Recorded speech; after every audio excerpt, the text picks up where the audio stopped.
Welcome back to Let's Make a Game, the channel where we are making a computer role-playing game using the free program Twine and the Sugarcube format for Twine. We've been talking about different ways to arrange the different parts of your game, and in particular we've been talking about how you can have the order of events be somewhat random, so that in different plays of the game the player will encounter different areas of the game, and about how that can be a good way to increase variety and therefore make the game more interesting, make the game something that people are going to want to play more than once, because exploring and sort of finding out all of the stuff that's in the game is a big part of the appeal of games like this. In the last video, we talked about how to send the player to a randomly chosen page out of a list that you, the creator of the game, specify. And I raised a problem, which is, well, often you won't want people to go to the same place twice. If you have a encounter where you meet a beggar who asks you a riddle, for example, it would be a bit weird if the player did that and then met the same beggar and got asked the same riddle. That would be, it would sort of not fit the logic of the story of the game. So often you will want to have a system to make sure that stuff doesn't happen more than once. And that's what I'm going to talk about in this video. And it doesn't require any new commands. We're only going to be using commands that I've already shown you in previous videos.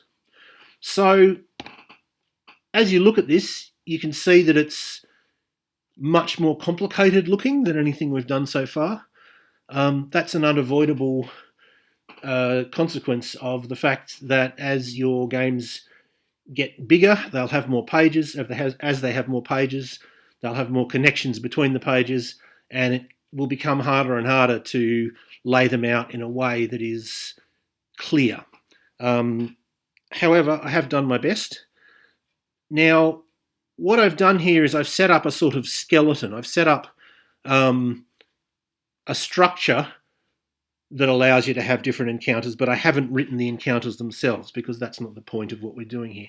So I'll show you briefly what I've done, and then we'll get into detail. I've got the setup page. That is the starting page.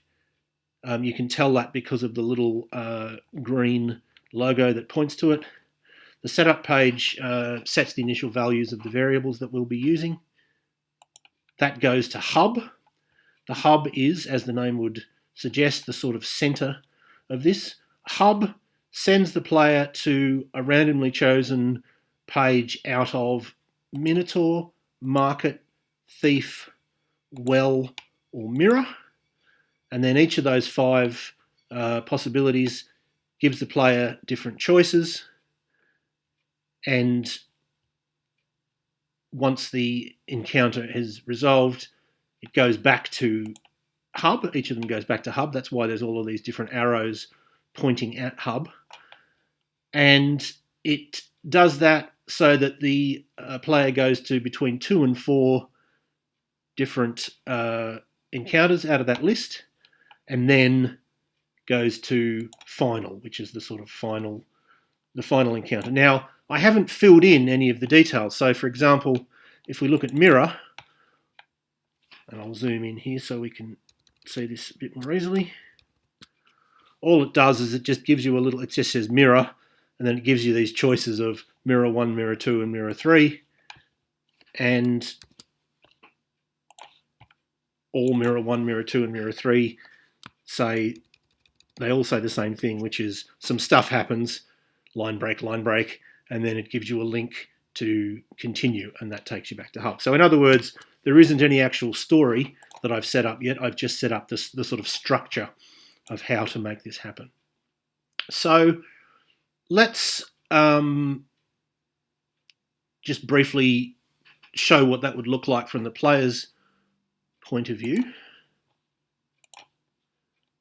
I'll go through this once or twice. So it takes us to Mirror, gives us these choices. some stuff happens. Then we go to well. Then we go to market. Then we go to Minotaur. And then we go to final. So if you were taking note of that, you'd notice that we never went to a particular encounter twice. They were all 4 different ones. And I'll just go through that one more time so we can demonstrate that always happens. So we go to Minotaur, from Minotaur to mirror, then well, and then final. So it is successfully doing what it's supposed to do, which is to ensure that the player doesn't have the same encounter twice. And so now I'm going to explain how that is coded. So here is the setup page. This is the first page. So we set NE equals 5. NE stands for number of encounters, the number of possible encounters. Then we have an array, which is I've called L, which I think stands for links. And it's got Minotaur, market, thief, well, and mirror. Remembering that it's got null as the first item, because the first item in an array like this that's not put into slot 1, it's put into slot 0, and I find it more sort of intuitive and easy to start from slot 1. So I always just put null in slot 0. Then we have an array called D for done, and that starts without any data in it, and as this comment indicates, the different slots of D will be set to 1 once the player has had that particular encounter. So that's how the program will know not to send them to that encounter again. Then we have E, which I think stands for encounters, and that's set to a random value between 2 and 4 inclusive, so 2, 3, or 4. Obviously, these numbers you can change. The only thing you'd have to make sure of is if you change NE, you'd have to add to or subtract from L so that the number of items in here is the same as NE. And you'd also have to make sure that E can never be higher than NE. You don't want the player going to eight encounters when there's only 5 possibilities. If you did that, you would get a situation where the program would run, but at a particular point it would just keep cycling around forever. The screen would just go blank because it could never find another encounter. So once having set up all that stuff, it goes to hub, where most of the coding happens, really. So let's have a look at hub. I might have to make that a bit smaller so we can fit that. Okay. Is that everything? Yes, it is. Okay. So the first thing it asks is E 0? E, remember, is the number that was set to 2, 3, or 4, and it's the number of encounters that it's got to go, and you'll see how that works in a second. So if E is 0, that tells the computer that it's gone through the sort of random encounters, and then we can go to the final encounter. But otherwise, let's set Z to a random value between 1 and NE, which in this case is always going to be 5. And then look at the D array. And if the Zth slot in the D array is set to 1, go to hub. Now notice that we've got a go to where we're in hub, but we're going to hub. And that is counterintuitive, but it's perfectly valid. And in fact, you'll often set up stuff that way. It sort of just means start again, right? So set a random value for Z. All right, let's say 3. Okay, look in the D array. Is D3 1? Well, yes, it is. Okay, well, that's not one we can use. Start again. So in other words, it'll keep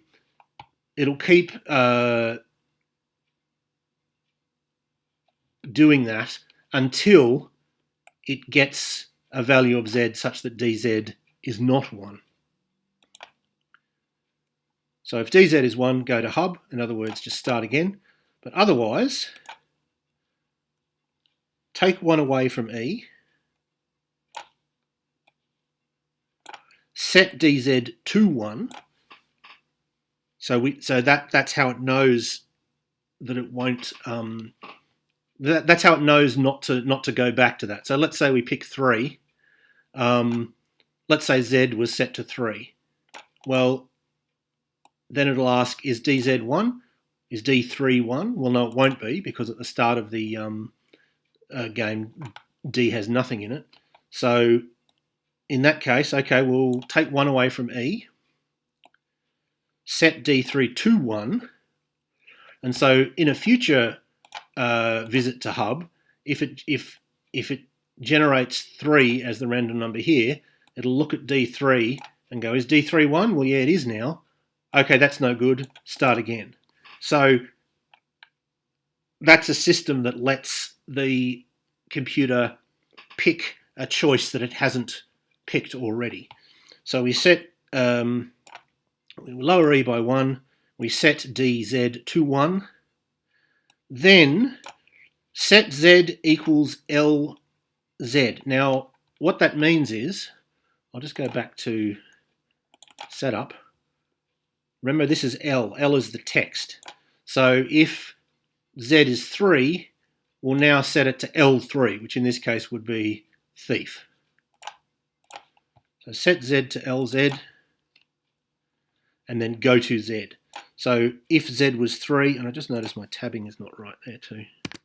Okay, so set z to LZ. So z now will have a value that will either be well, thief, minotaur. It'll be some sort of string, and then it says go to z. So this is the usual sort of course of events. It will generally find a slot that it hasn't been in before, tick down E, set dz to 1 to indicate that we don't want to choose that one again, set z to a string, and then go to the page whose name is the same as that string. And then each of these encounter pages are exactly the same. I've got just a little bit of text to show us where we are, 2 line breaks, then some choices, and each of the choices just say some stuff happens, and then you click to continue to go back to hub, because of course what actually happens in these encounters isn't the point of the video. The point is the structure. So let's go through that again, because it is a bit complicated. We have setup, which sets up the initial variables. We have hub, which is the sort of central page, which sends a player off to one of these encounter pages: Minotaur, Market, Thief, Well, or Mirror. And then each of those pages has a choice, and each of those choices will eventually send the player back to hub. And it does that 2, 3, or 4 times, and then it sends the player to final, which is the final encounter. I'll go through the variables again. NE, which is the number of possible encounters. L, which is an array, which is the sort of names, the names of the pages. D, which is an array that tells the computer which encounters have been visited, because we set the relevant slot to 1 once they have been visited. And then E is how many encounters have we got to go? How many do I still have to send the player to before sending them to final? And that is initially set to 2, 3, or 4. The names of the variables, of course, don't matter as long as you're consistent. They're just the ones I happen to choose. The only things you need to remember are this number has to be the same as the number of items in this array, and you have to set E such that the highest possible value of E can't be higher than the number of encounters. In other words, you can't try and send it to more encounters than you have encounters if each of those encounters can only be encountered once. You can set it equal to. I could set it to 2 to 5, and then if it generated 5 as that number, it would send you to all of the encounters in a random order, but it can't be higher. And then looking again at hub, we have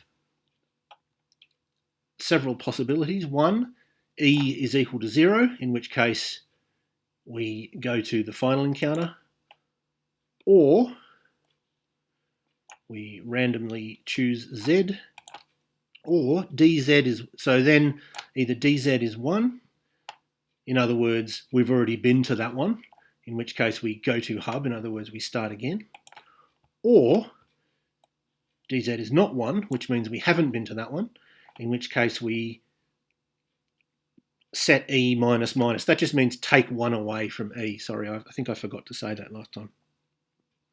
Set E minus minus just means take 1 away from E. You can also go plus plus, which means add 1 to E. It's just easier than going... I could have done that. That is, set E equals E minus 1 is identical, but set E minus minus is just a shorthand way of doing that. So we take one away from E, set the relevant slot in the D array to 1 to show that that encounter has been done, turn Z into some text, which is the name of an encounter page, and then go to that encounter page. And that is how you do that. And that is a reasonably common structure. You might have this structure for your whole game, or you could have it in a section. Like, let's say the game is you're going across the wilderness, and then you go through a city, and then there's a final encounter at the end of the city. You might have a hub like this for the wilderness section, where there's you have a number of encounters in the wilderness, and then instead of sending you to final, it would send you to City Hub, and then in City Hub you have a series of encounters in the city. And so that way you'll always have the wilderness encounters first and then the city encounters. You won't sort of jump back and forth between wilderness and city encounters, which wouldn't make sense for the story of the game. But you still will have variety. You won't see every wilderness encounter, and the ones that you do see will be in a random order. So you can have a sort of series of hubs, each of which covers the possible encounters in a particular environment or at a particular stage of the story. So I hope that made sense. The things that I'm showing you are sort of getting more complicated, and so I hope that I'm still sort of explaining them well enough. If I'm not, please put a comment. It's a very small channel and I don't get a lot of comments, so I'm able to respond to every comment that I get at the moment. So please don't be, don't hesitate to leave a comment. It actually helps me because the more comments you get, the more YouTube will promote the video in the algorithm. So it's perfectly fine with me to answer any questions that you have. As I say, I'm sort of sorry that, this looks messy and what we're doing is quite complicated. So you might want to sort of look at the video, more than once if you're trying to do something similar with your own game. But if you do that and it just doesn't work for you, please don't hesitate to ask me. So in the next video, I hope to show you an even more complicated way of setting things out, but one that has some advantages over this one. So I hope that was useful or interesting to at least some of you, and I hope that you will tune in next time.